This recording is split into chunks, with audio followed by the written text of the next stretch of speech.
दिल्ली के सर्व सत्य शोधकों को और साधकों को हमारा प्रणिपात।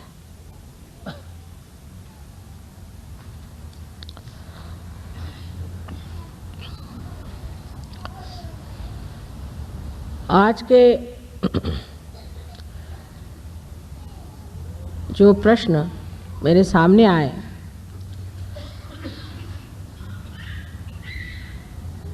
वो काफ़ी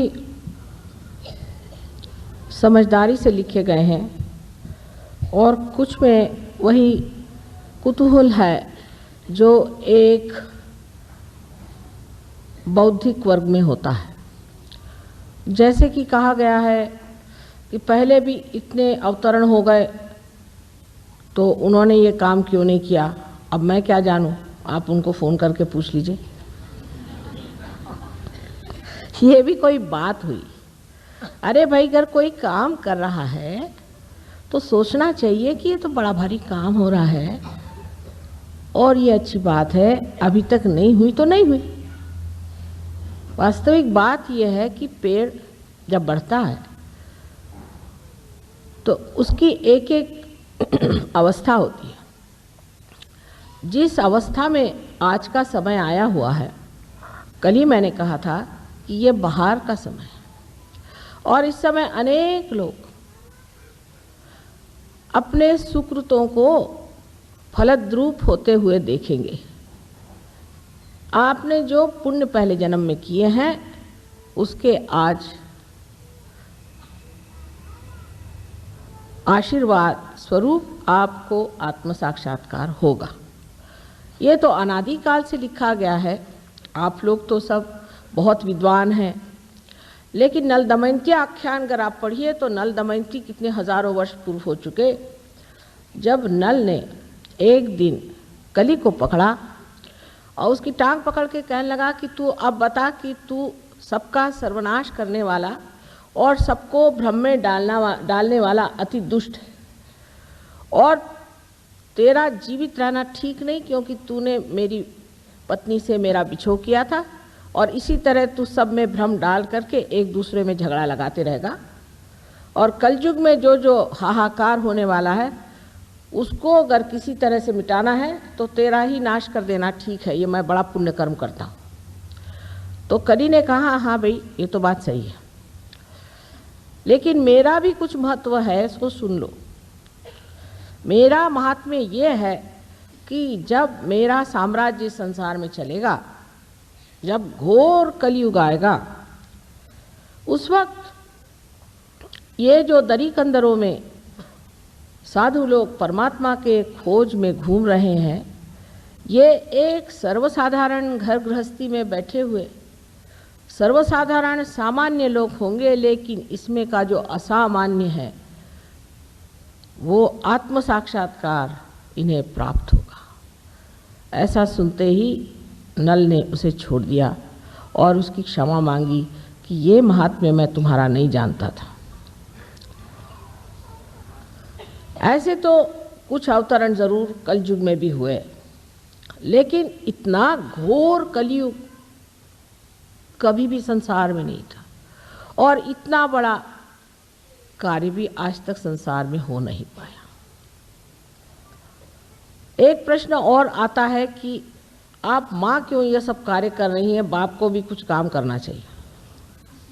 सो यही कहूँगी कि सहृदयता में कहते हो कि माँ तुम कितनी परेशान रहती हो, रोज़ रोज़ तुम्हारे प्रोग्राम सुबह शाम चलते हैं। वो हो सकता है कि नाराज़ी से भी कहते हैं क्योंकि स्त्री कोई काम करे इस तरह का, ये तो बहुत ही लोगों को बुरा लगता है। लेकिन भाई, आपको पुनर्जन्म देने की बात है ना, तो किसी बाप ने तो आज तक जन्म दिया नहीं बच्चे को।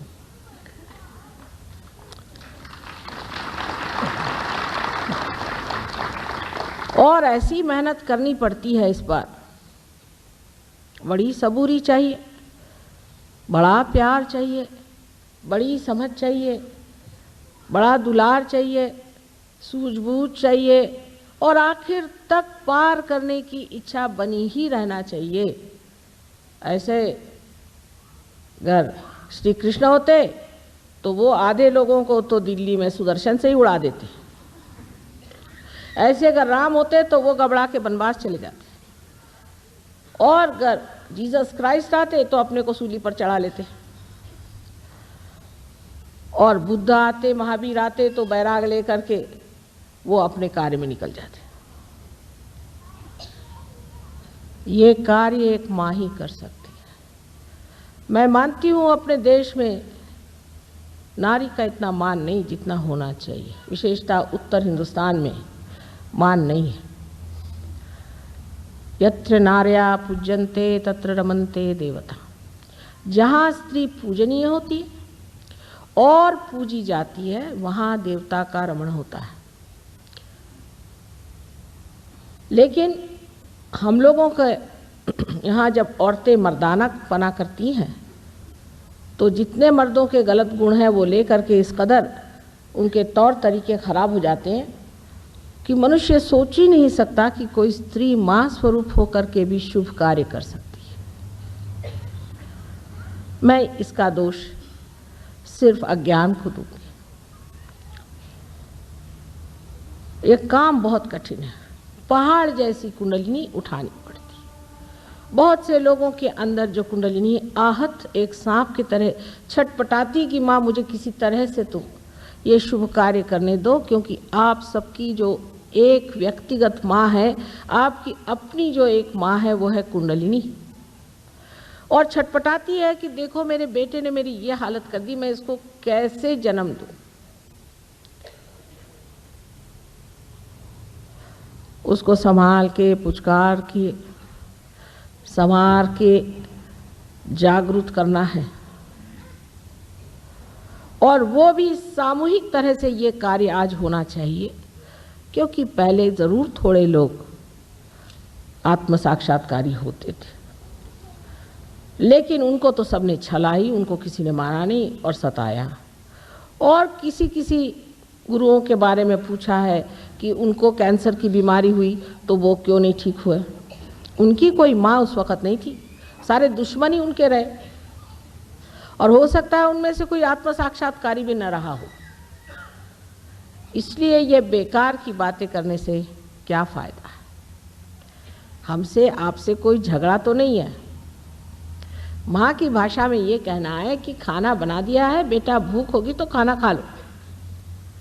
ये सहज सरल बात एक माँ की है। इतना गहन विषय है ये,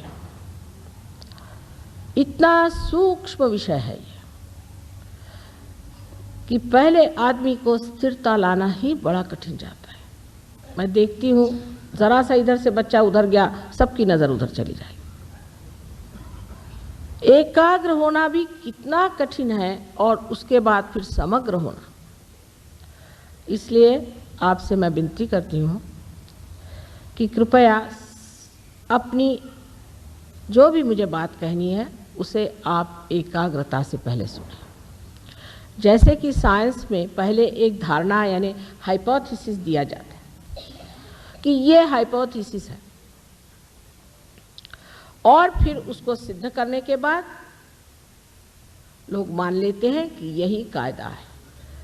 इसी प्रकार आपको भी सहयोग के ओर और कुंडलिनी दर्शन के ओर नज़र करनी चाहिए।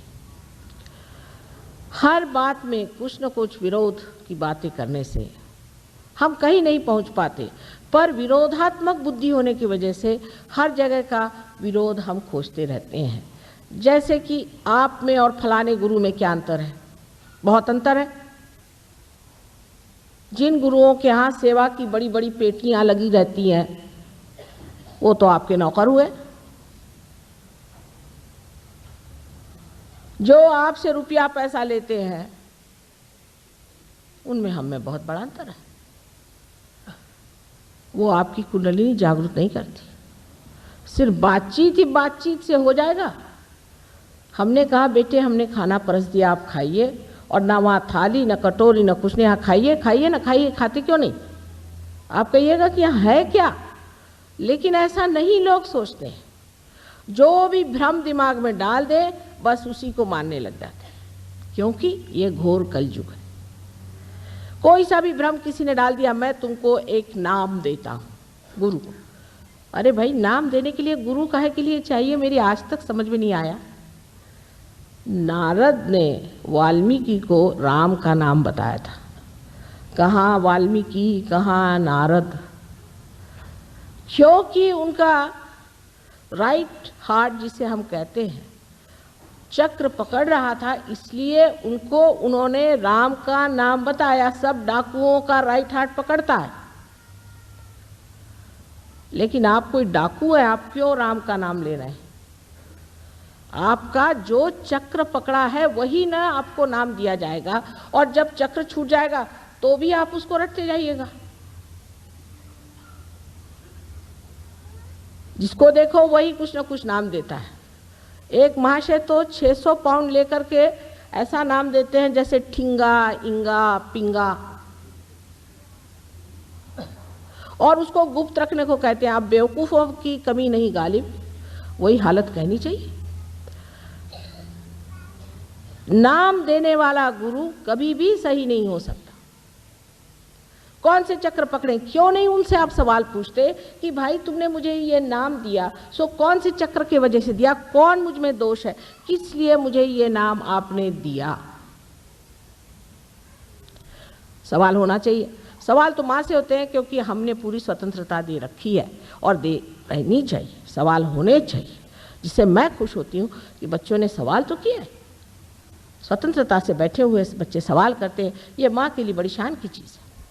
लेकिन हमने औरों से कभी सवाल नहीं पूछा। जहाँ दान की पेटी लगी हुई है, 7 मंजिल में एक न बोलने वाला महाशय बैठा हुआ, गुरुजी, सब दान में वहाँ पे रुपया डालते हुए जा रहे हैं। गुरुजी कभी बोलते नहीं, एक नाम दे देते हैं।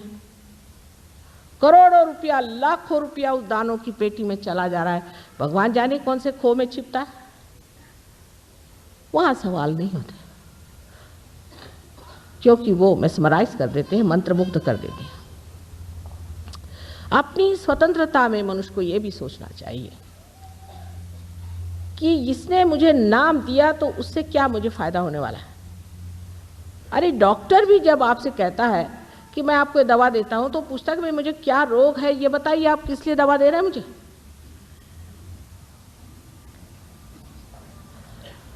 और अपने देश में नाम देने वाले गुरु इतने फैल गए हैं कि अब कोई भी आदमी जेल से भी छूटे और वो काशाय वस्त्र पहन के घूम के घर आकर यहाँ 12 खंबा रोड पे बैठ जाए और नाम देने लग जाए, तो मैं आपसे कहती हूँ कि सब लोग वहाँ दौड़ते चले जाएंगे यहाँ से। पहली चीज़ जान लेना चाहिए कि नाम देना व्यर्थ की चीज़ है। आज मैं भक्ति की बात कर रहा हूँ। अब ये हुआ कि 2 गुरु हम रख सकते हैं, कि 4 गुरु रख सकते हैं, कि 10 गुरु रख सकते हैं। बाबा कोई गुरु मत रखो, कलयुग में सदगुरु मिलना मुश्किल।